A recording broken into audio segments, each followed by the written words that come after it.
listening to Power 106.3 FM KY Radio and www.kyheartmedia.com. You're now in the mix. DJ Daz. Turn your radios up. Follow DJ Daz on Facebook at DJ Daz and Instagram at DJ_Daz. That's DJ_DASZ. What's up, Keith? What's up, Lisa? I want all three. Ooh, Ashley. Hey, ooh, Ashley. Hey. I giggle when she walk past me. Cause she thick.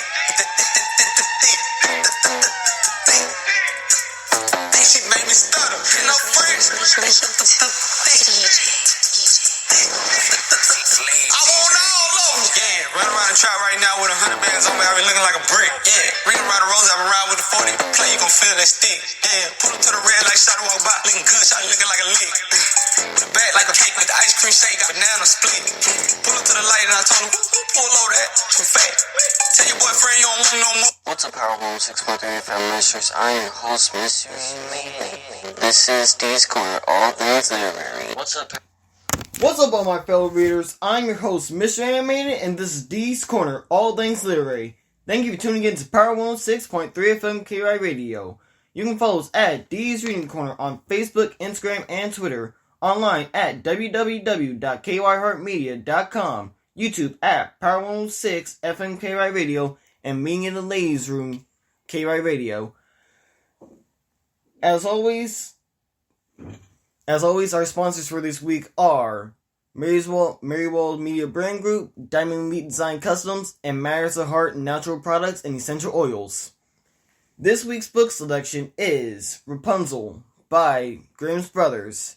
And as always, my lovely co-host, Miss Noddy from Me and Ladies Room. How you doing, Miss Noddy? I'm alright. Thank you guys for tuning in. Yes, this week we are finally going to start diving into part of something we're working on. We want to do the TV show Once Upon a Time. We want to cover it, but we want to dive into some of some more of the characters, before we really get into that. And so that way, trying to do some more feminine shows too. Yes, because we don't want our little girls left out. I feel like we cover a lot of books that are more geared towards boys. So yeah, we try to keep it balanced around here. So once again, thank you guys for tuning in to Dee's Reading Corner on Facebook, Instagram, Twitter. This is Dee's Corner Radio here live on Power 106.3 FM KY Radio on this good Monday. Hope everybody is getting prepared for the fall, staying safe, staying healthy. We know things are still going on in the world, but it's November, it's fall, it's almost time for the holidays. People, please continue to stay positive, safe, and love one another. All right, so Mr. Animated, you want to go ahead and start reading? Sure, let's get right into this book. All right. Once again, this is The Story of Rapunzel by the Grimm's Brothers. Once upon a time, there was a woodcutter and his wife, who lived in a small house high on a hill. The house overlooked a vast dark forest, and at the edge of the forest lived an enchantress, who had great power and was feared by everyone in the kingdom. The enchantress had a beautiful garden, full of sweet-smelling flowers and herbs. The woodcutter's wife would often stand on the hill and look down at the garden with envy. Nothing would grow on the hill where she lived. The earth was hard and stony. The wife wished that she could have a beautiful, sweet-smelling garden just like the enchantress's. One day, the wife was looking down into the garden when she spotted a row of tall plants with white leaves and purple flowers. "Rapun!" she gasped. Oh, how their sweet roots would taste delicious with some vinegar and pepper. Her mouth was watering at the thought. But there was no way the nasty enchantress would ever share the delicious rapun with her. "What are you looking at?" asked the woodcutter one day. His wife replied, "Look there, those rapun in the garden. For days I have desired them. Please ask the enchantress if she would give me some." The woodcutter shook his head and laughed. I hear the last person who went to see the enchantress was turned into a toad. You won't see me going anywhere near her front door. His wife grew miserable. The simple meals of porridge and thin water stew just weren't the same. She wanted more. If you really loved me, said the wife to her husband, you would go to the garden and get me some of that sweet-tasting rapin. The enchantress will never spot that some of it has gone missing, and I will be able to make us a delicious supper. The woodcutter's belly rumbled at the thought. He was frightened of the enchantress and had great power, and perhaps if he stole the rapin at night, no one would notice. And that is exactly what he did. At midnight, he climbed over the low wall into the garden, grabbing hold of the leafy stalks, and began pulling up the rapin from their earthy bed. He licked his lips when he saw the thick white roots that would taste so good with some vinegar and pepper. Thief! Shrieked a voice that made the woodcutter jump. He dropped the rapin and turned to see the enchantress watching him. Her arms folded across her chest. How dare you steal from my garden? Please, begged the woodcutter, don't turn me into a toad. My wife saw the rapin growing in your garden and has longed for it ever since. Nothing will grow in our hard, stony hill. Please forgive me. The enchantress nodded. Her scowl turned into a sly smile. You are forgiven. Take as much of the rapin as you can carry. The woodcutter's eyes almost popped out of his head. As much as I can carry, he gasped. Yes, snapped the enchantress. But on one condition. You must give me the child that your wife will bring into the world. It will be a well-treated, and I will take care of it like a mother. The woodcutter was afraid that he nodded in agreement. Yes, I promise, he croaked, rapidly stuffing the rapin into his cloth sack. We just wanted to get as far away from the scary enchantress as he could. And so the wife got her a rapin, and it tasted even better than she had imagined. Days turned into weeks, and weeks turned into months. As winter snows began to fall, the wife gave birth to a baby girl with big blue eyes and tufty blonde hair. All right, so that is the first half of our book, Rapunzel by the Grimm's brother. So let's go ahead and get into this conversation, Mr. Animated. So Rapunzel was made by the Brothers Grimm and first published in 1812 as part of Children's and Household Tales. The Brothers Grimm Stories is an adaptation of the fairy tale Rapunzel by Frederick Schoch, 1790, and it was a translation of Purston, 1698, by Charlotte Rose de Caumont de la Force, which was itself influenced by an earlier Italian tale, Petroliuson, by Gabeston Bastila. The ultimate source of this tale is the Persian tale of Zail and Rudbon from the 11th century Shahnameh, Book of Kings.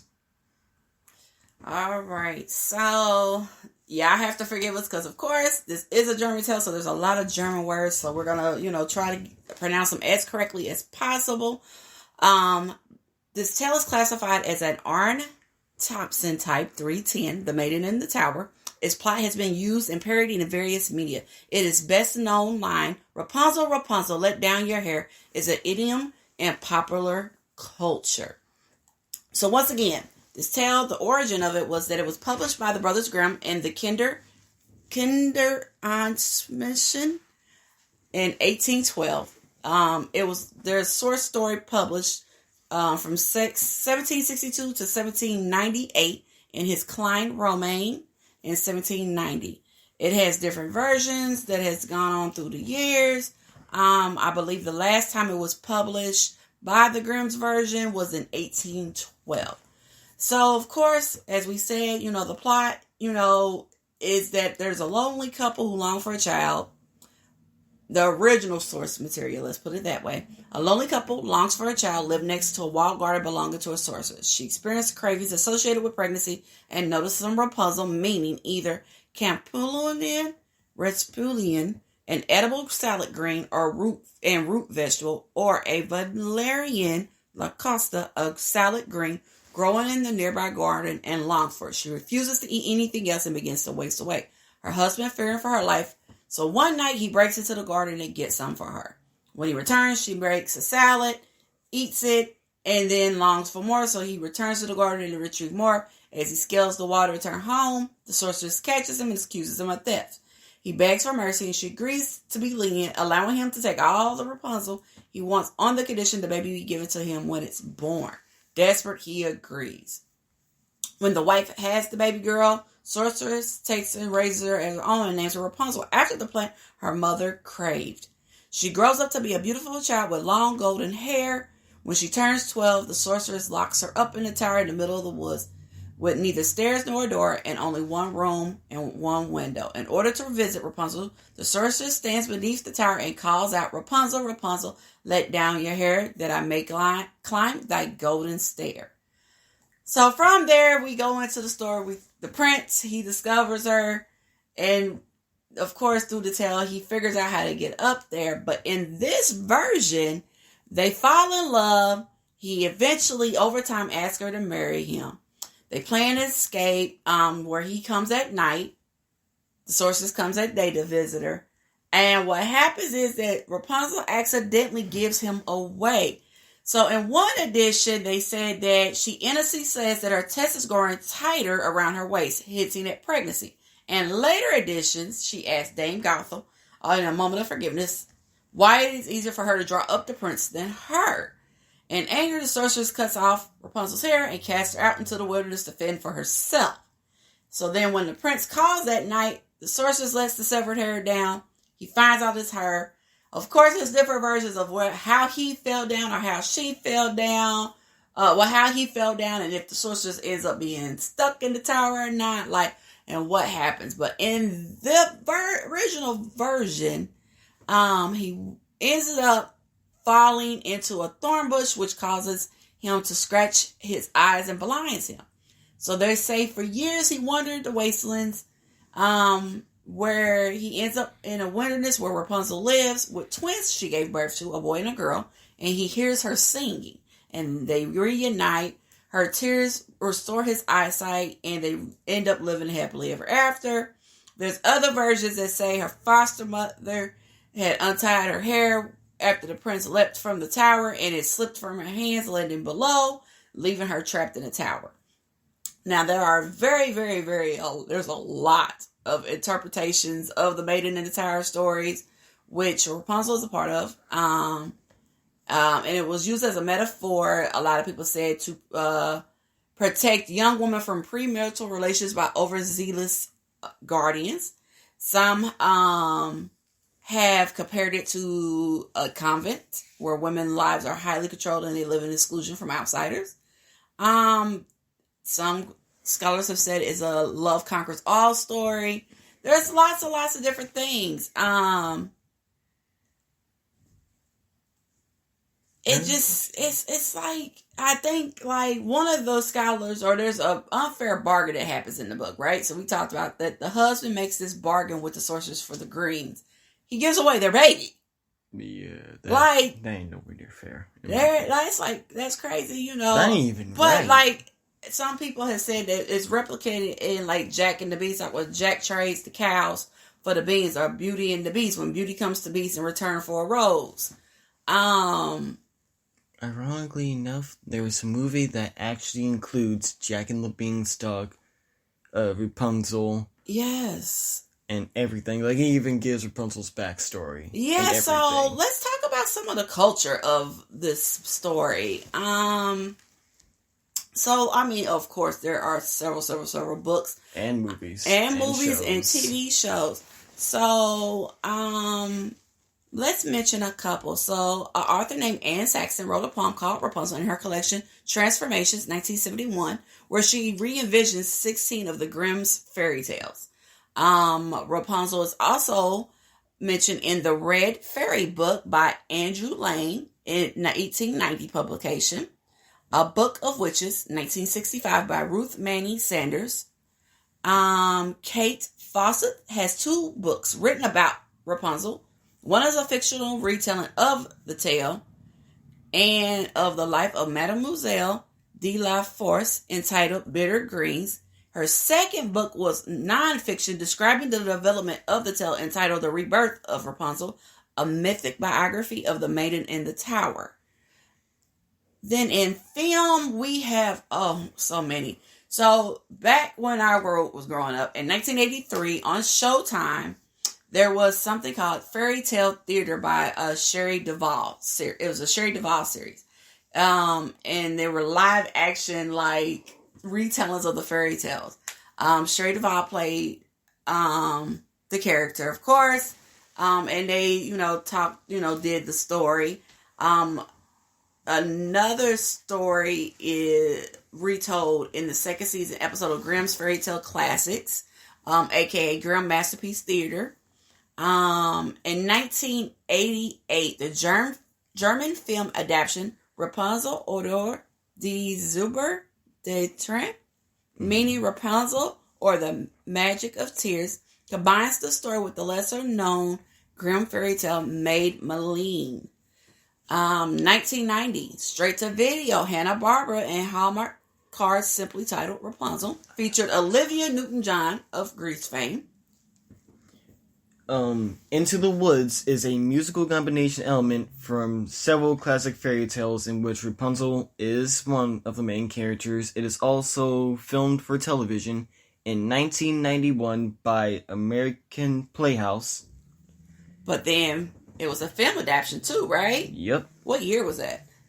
I believe it actually was 2014. Correct. It was the movie Tangled, I believe. Wait, what? No, the Into the Woods. We're talking about Into the Woods. Oh, Into the Woods? Then yes, it was 2014. Yeah, Into the Woods, they actually made the film adaptation of it. And then I think they changed a little bit of the story in that also, but that's not the focus. Then there's cartoon-wise, Barbie as Rapunzel in 2002. Shrek the Third in 2007. And for those who don't know, Maya Rudolph voiced Rapunzel in that movie, in the cartoon Shrek the Third. More live action television, animated television media, Ever After High 2013 through 2017, Tangled the series 2017-2020. Well, you gotta mention Tangled the movie, which was Tangled the movie too. 2010, which is a loose retelling and computer animated musical feature film, which is, I would say, this generation's most well-known version of Rapunzel, because we are in the age of Disney and the Disney princesses and the movies that have come out here in the 2000s. So Tangled is probably the best way that people know the Rapunzel story as far as young children. Tangled Ever After was the short sequel that comes up, and then it then I think the series is based on events after the movie and before the short named Tangled the series, Rapunzel's Tangled Adventures. And then a movie which leads to the series called Tangled Before Ever After. So there was like a whole little culture right there that they came up with behind that. There is rumors that Walt Disney Pictures has hired Ashley Powell to write the script for the live-action Rapunzel movie. It's unknown if the film will be a remake of Tangled, a whole new adaptation, or a combination of both. And then, of course, on TV, I want to say I remember Sesame Street doing the newsflash skit with Kermit the Frog, where he interviews the prince trying to charm Rapunzel with the famous line. However, she's having a hard time hearing him, and finally she does understand. She lets all her hair fall down completely off her head, leaving the prince confused as what to do now. That skit was hilarious. The American television animated anthology series Happily Ever After Fairy Tales for Every Child, which aired from 1995 to 2000. The 10th Kingdom is an American fairy tale miniseries from 2000. The main character, Regina Lewis, is cursed by a gypsy witch. As a result, she grows hair resembling Rapunzel's. Then there's Once Upon a Time's Rapunzel in the episode The Tower 2014. Well, they actually depicted Rapunzel twice in the TV series, but we're going to go into that in a minute. I'm going to backtrack. So Happily Ever After Fairy Tales for Every Child, which was aired 1995 to 2000, is a classic story retold with a full African-American cast is set in New Orleans. The episode starred Tisha Campbell Martin as Rapunzel, Whoopi Goldberg as Zenoba the Hoodoo Diva, Miss Shan Taylor as Woodcutter, Hazel Goodman as Woodcutter's wife, Donald Fulla as friend 1, and Tico Wells as friend number 2. If you have never heard of this series and never watched it, it is absolutely a great series. I'm pretty sure you can find it. It is, once again, Happily Ever After Fairy Tales for Every Child. All right, so I guess we're going to get into this Once Upon a Time part now, right? Mm-hmm. Okay, so we are excited because we decided we are going to do a whole month just for Once Upon a Time. It's probably going to take us more than a month because there's 7 seasons of Once Upon a Time. And they literally include dang near every character you could ever think of. So we definitely are trying to formulate it out. We're working on it. Guys, stay tuned. There's going to be promo. We are really going to do this thing. But we wanted to cover some characters first so we could give a lot of backstory so we don't spend as much time talking backstories of each character. So we're going to kind of lead into it. So with Rapunzel in Once Upon a Time, the first time you see her is the classic story. Prince Charming finds her because he's trying to get this night root. Because he fears he will not make a good father to his and Snow White's baby. Robin Hood tells him where to find the root. He climbs the tower. He helps Rapunzel face her fears by facing what truly scares her, which is herself. She's convinced and encouraged by Prince Charming. Cuts her hair off, killing the figure and allowing her freedom. She explains that her brother died trying to save her. She doubts that her parents will forgive her. Again, encouraged by Prince Charming, she returns to their palace where she reunites with her accepting parents. Now, in Once Upon a Time, I want to say this was like season 2. I want to say, don't quote me on that, but I want to say this was season 2. And at that time, this is where they dive in a little bit more into about the curse, and all the characters are given their backstory and who they ended up being in Storybrooke. So the second iteration, she appears in the 7th season, the very last season of Once Upon a Time, right? 2018. And turns out that Rapunzel is Lady Tremaine, the wicked stepmother to Cinderella. So turns out she wanted to save her family and agreed to be locked up in this tower by Mother Gothel. Which Mother Gothel ends up being a whole nother character, and it's a whole twisted story. But when we get to season 7, y'all understand why we are saying that. In the past, Rapunzel had 2 daughters, Anastasia and Drizella, and made the real Mother Gothel to be locked in a tower in exchange for the safety of her family. She made the deal. Yeah. And then she finally escapes, 6 years later, returns to her family, and she discovers she had gained a stepdaughter named Ella. At some point, Anastasia dies, and Rapunzel blames her husband for the incident while Ella blames herself. Gothel plans to put the two daughters, Gisela, of the two daughters, that's what it is. Gothel plans to put Anastasia in the tower, but Rapunzel manages to turn the table and lock Gothel in instead. Rapunzel plots to revive Anastasia by using the heart of Gisela, whom she favors least of the two daughters.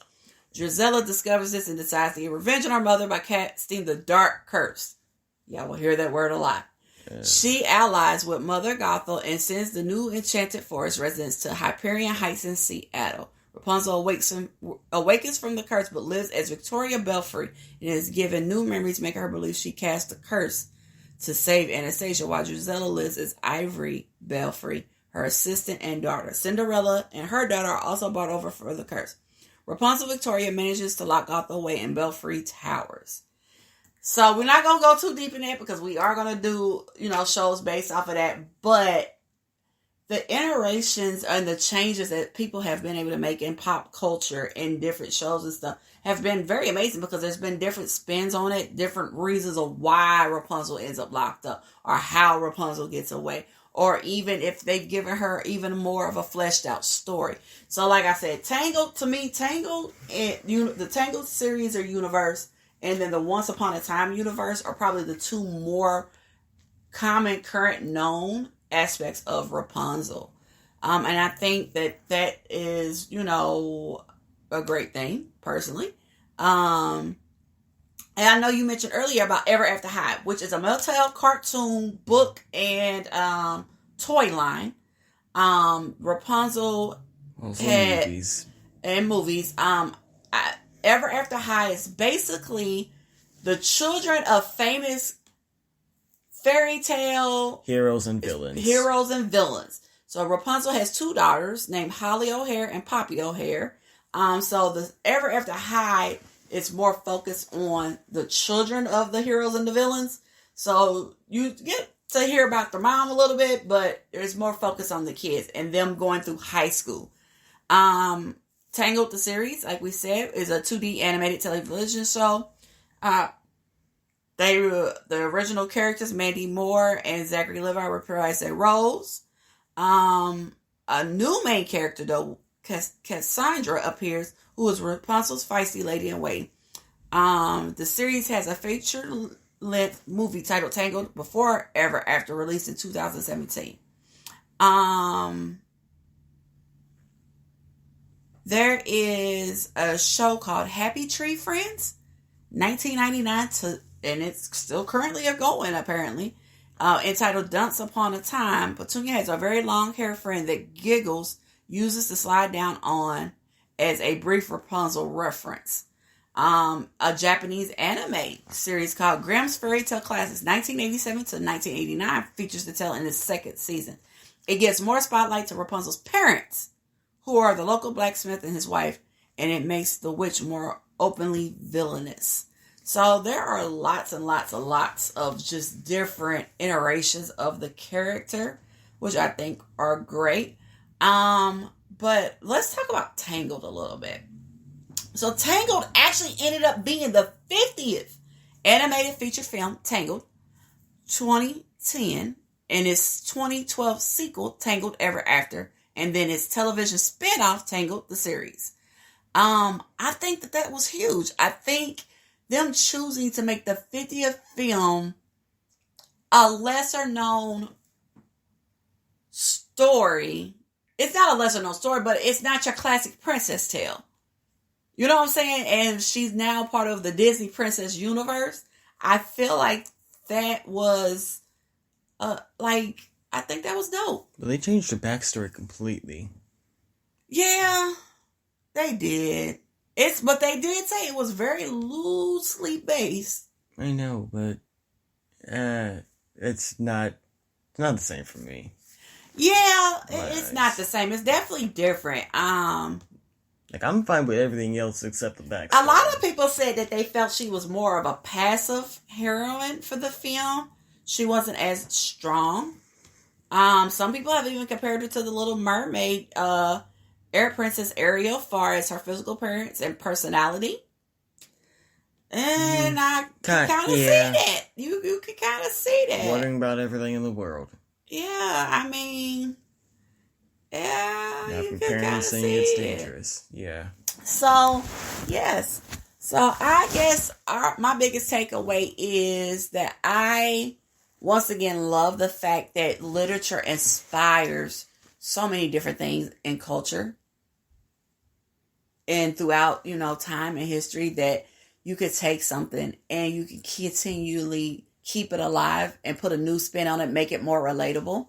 And I think that is something that a lot of people are doing, as we are seeing a reboot of a lot of like the early 80s and 70s movies and cartoons are now being retold or remade, sequels and prequels and stuff. So What I take away from this is that no matter what, if anyone tells you to not follow your dreams and not try to fulfill anything in life, push past what they say. Do what you feel is right in this world. Always try to fulfill your dreams. That's all I got. All right. So, let's go ahead. You want to go ahead and close out the rest of the show? So, thank you guys for tuning in. That's what we got for today. Next week, we are going to be back. Excuse me. I don't have the rollers. Baby deer sneeze. Oh. You sound like a baby deer. I know. Like I adorable. felt like Bambi in that moment. Yeah, so cute. Next week, what are we coming back with? Next week, we are covering Thumbelina. Yes, for the girl power. Yes, I'm here for it. So, yes, next week, guys, tune back in with us for Thumbelina here live at Power 106.3 FM KY Radio, www.kyheartmedia.com. As always, I'm your host. Oh, we're continuing the book? You gonna read some more, right? I have no problem reading. Okay, I'm going to read closing out. Yeah, you can read us all the way out. But yeah, we gonna live stream at platforms. Follow us on Facebook, Instagram, Twitter at D's Corner Radio, at D's Reading Corner. That is DEES Reading Corner. Facebook, Instagram, Twitter, YouTube, Power 106 FMKY Radio, Meeting in the Ladies Room KY Radio, all streaming platforms. I'm your co-host, Miss Nadi, Meeting in the Ladies Room. Thank you guys for having me. Miss Animated, go ahead, close us on out. Once again, we are reading The Story of Rapunzel by the Grimm's Brothers. She named the girl Rapunzel. The couple were delighted, but their joy was to be short-lived. Keeping to her bargain, the enchantress came to the house and took the baby away. The woodcutter and his wife were heartbroken, but they knew they could never go back on a promise. In time, Rapunzel grew into a beautiful young woman. She lived in the house on the edge of the forest with only the enchantress as for company. She often looked out of her window and wondered who lived in the small house perched on the hill. One day Rapunzel asked if she could go and visit. The enchantress was angry and took her deep into the forest instead. There Rapunzel was shut away in a dark, tall tower that had neither stairs nor door, just a narrow little window for Rapunzel to look out of. "You will stay here," commanded the enchantress. "When I want to visit, I will call, 'Rapunzel, Rapunzel, let down your hair,' and you will do as I ask." Rapunzel had magnificent long hair, as fine as spun gold. Whenever she heard the voice of the enchantress, she would let down her braided hair, and the enchantress would climb up it to reach the window. She would bring Rapunzel bread and water, but no comfort or love. One day, the king's son was riding through the forest. He stopped when he caught the sound of a voice, raised in song. It was coming from an area of the forest he had never been to before. He dismounted and led his horse between the dark trees. Following the beautiful song, he emerged into a clearing, and its center was the tall stone tower. Rapunzel was leaning out of the narrow window, singing a sad melody softly to herself. Oh, seeing her beauty, the prince immediately fell in love with her. "Who are you?" he called. But Rapunzel did not answer. She was afraid that the enchantress would punish her if she spoke to a stranger. The prince looked for a door to enter the tower, but there was nothing, just cold, dark stone. Scratching his head, he backed away from the tower. "This is a very strange puzzle," he declared. "I can't see I can climb up that window. It is far too high." At that moment, he heard the crunch of leaves, leading his horse behind a tree.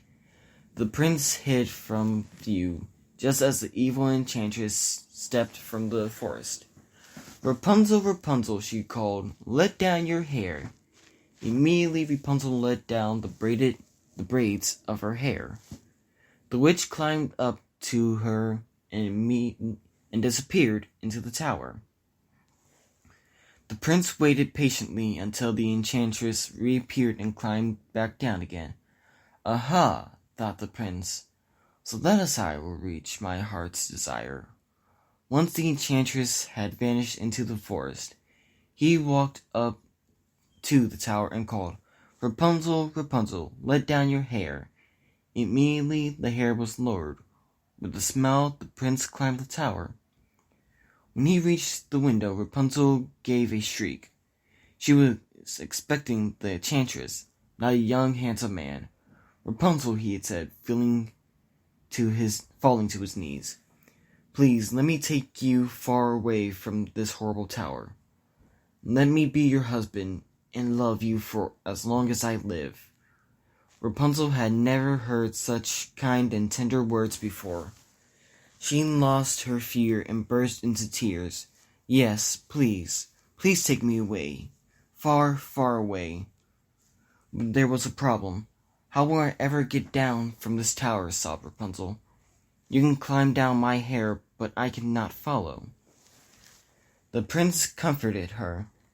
"There must be a way." Rapunzel suddenly gave a gasp. "Wait, I have an idea. Bring me some silk, and I will weave a ladder with it. When it is ready, I will be able to climb down from this horrible tower.